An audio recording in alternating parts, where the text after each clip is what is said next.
Aren't you interested in learning breakthrough wealth building strategies, such as how to flip a home in less than 2 weeks using other people's money with no real estate license, or how to build a low-cost home-based business?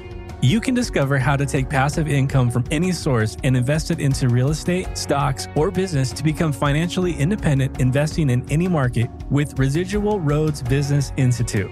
Collaborate with Andre and other Residual Roads advisors to create a free action plan and start implementing strategies today.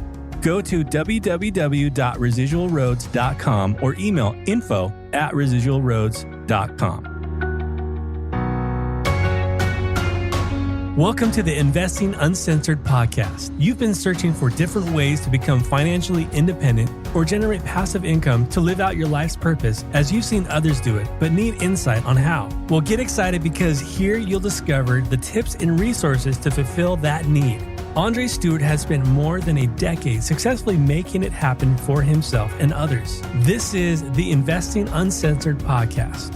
And now here's your host, Andre Stewart. Welcome to another episode of Investing Uncensored. I'm your host, Andre Stewart. And today I want to talk to you guys about how to navigate this recession for the next, I would say, 18 to 24 months, financially, mindset, relationship-wise, the whole thing. I want to start with the divorce rate in the U.S. I think it's like 75% or 72%, something like that. And the number one reason is infidelity. The second one is financial differences. I think the third, depending on where you look it up, is lack of communication, and that could be between the third and fourth is weight gain and lack of communication. So you can flip flop those depending on where you see it at. But those are the top four reasons on why people get divorced. So if you think about that, I wish there was a statistic for the divorce rate during a recession. That's probably got to be astronomically high. Like if someone knows that would be great to share. Send it to me in the email or something like that, because I want to know that if that's out there. Because during the recession, pressure gets intense because you don't have as much money as you generally have. So then you're probably not eating as clean or as healthy as you could, or you're stressed out. So you're probably not working out. So a lot of these different things go into that. So if you don't have the money, you are not taking care of yourself, eating right, you've gained weight. I mean, those are probably lead up to the number one cause, which is infidelity. So, I mean, if you combine the 2 through 4, that might be why number one happens in the first place. So I think what you guys should do, and again, this is just my opinion and my thoughts, have a conversation. People don't want to have these uncomfortable conversations with their spouse, which, say for instance, you're the man of the house and you're responsible for taking care of the mortgage, and you are on the brink or you get evicted, and then your wife gets blindsided because you didn't tell her. You weren't man enough to be like, look, here's the situation. We got to figure it out. And let's try to figure it out together. And so now you done got her evicted.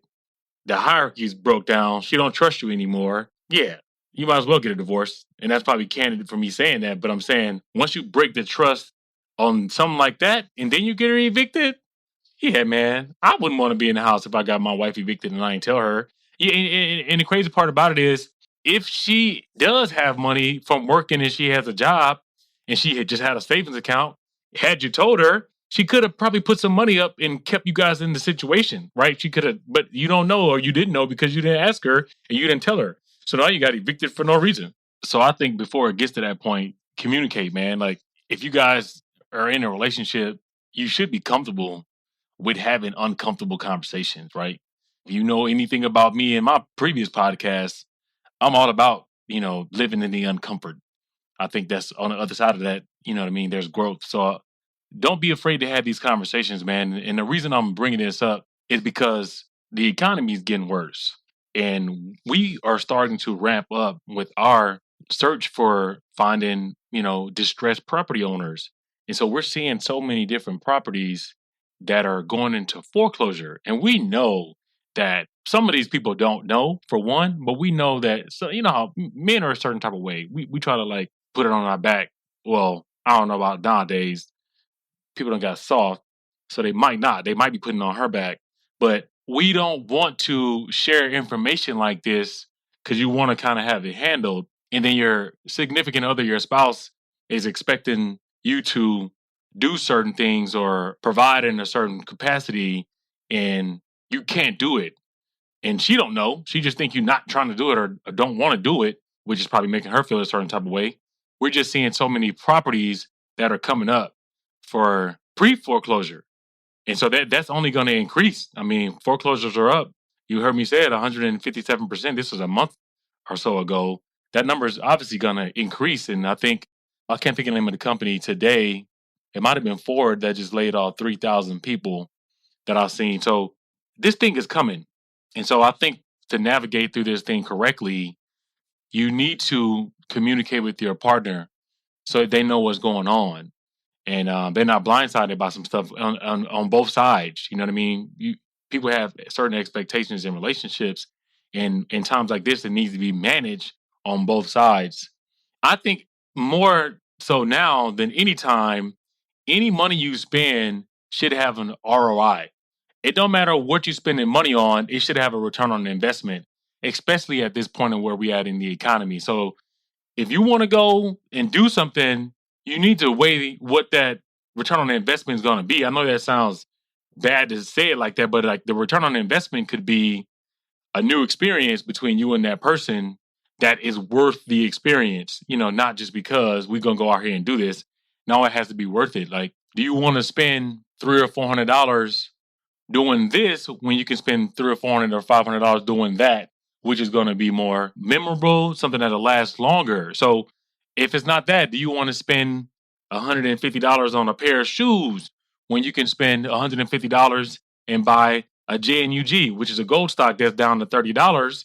And as soon as they raise rates back in the start of 2023, that $30 is going to be worth like $80. So it's like, where do you want to spend that money? What's the return on investment anytime you spend something?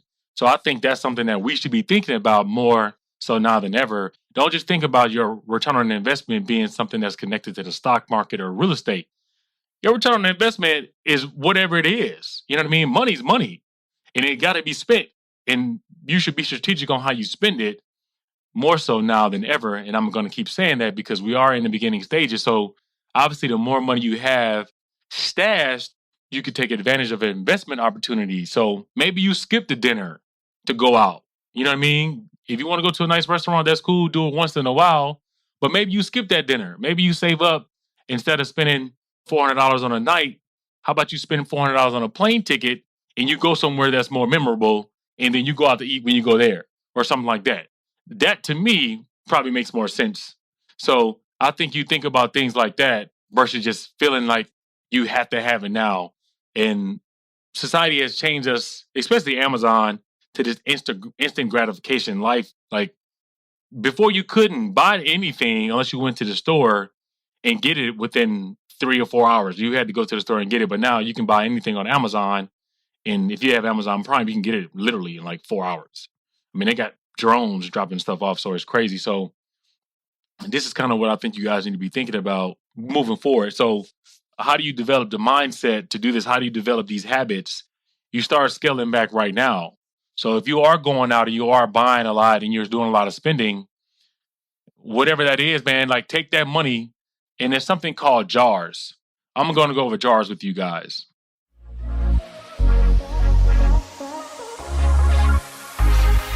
Have you ever thought to yourself, I wish I could get into real estate investing?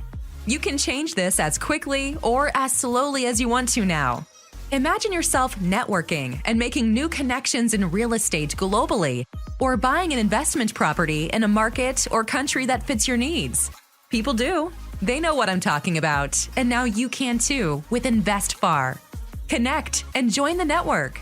Remote investing made safe and easy. In the financial world, there's something called a jar system. Some of you guys might know it, some of you guys might not, and most millionaires have a jar system. So the jar system is necessities, long-term income, play money, education, and you have financial free account. It's like a financial freedom account where you put your money in that you want to, become financially independent. And then you have another jar, which is the last one, which is called a give jar. That's like charity and things like that. So the necessities jar, which obviously you know what necessities are, you got to use that account for rent, food, electricity, and bills. That should be 55% of your income. And then you have your long-term savings for spending. You use that account for 10% of your income, which is big purchases, rainy day fund, vacations, unexpected medical expenses, things like that. And then you have the play account. This is the account that all you guys probably like, yeah. Tell me more about that. The play account is for 10% of your income. That's for spoiling yourself, your family, your friends, leisurely expenses, things like that. That's basically if you want to go out there and go buy those $100 pair of shoes, then you're going to use the money from the play account. The play account, you have to spend that money every single month. That's jar number 3. All the money you put in there, you need to spend that money every single month. You shouldn't let it carry over. So keep that. I know you guys are like, oh yeah, let's focus on that play account. Don't focus on it. I'm just kidding. And then you have the education account. You use the education account. It's 10% as well. So you could take some of that 10% from your play account and reinvest it into yourself, into your education. So you got the education account, which is 10% of your income. That's for coaching, mentoring, books, courses, and things like that. And then you have, like I said, the financial freedom account. That's also 10% of your income. That's for stocks, mutual funds, passive incomes, real estate investing, and any other type of investment. So you do the financial freedom account. Don't touch that money at all whatsoever. As much as you can, you just let that keep compounding. And then you gotta have the give jar, man. Like everything you do, you gotta pay it forward. Whatever kind of money you make, you gotta want to have the give back in you some kind of way, man. So that jar is 5%. That's for charitable donations. You see a homeless man on the street. It don't got to be some homeless man or somebody you don't know. I'm pretty sure everybody got someone in their life at this point in time that probably needs some money. So instead of just giving it to some random stranger, give that 5% to somebody you know that really needs it. And the reason why you know is because you're friends with them or you're a family member. So do that. So adopt the jar system, man. I'm going to break it down again. Necessities, food, rent, electricity, 55%. Long-term savings for spending. Like I said, big purchases, rainy days, vacations. That's 10%. You got the play account. That's 10%. You got the education account. That's 10%. The financial freedom account. That's 10%. And then your give back account, which is 5%. Obviously, you can balance out that play account a little bit more to any other area, which is what I think you could do. And then, man, let that play account accumulate over time and reinvest it. But you got to want to use that 10%. The reason why I joked around earlier with the play account.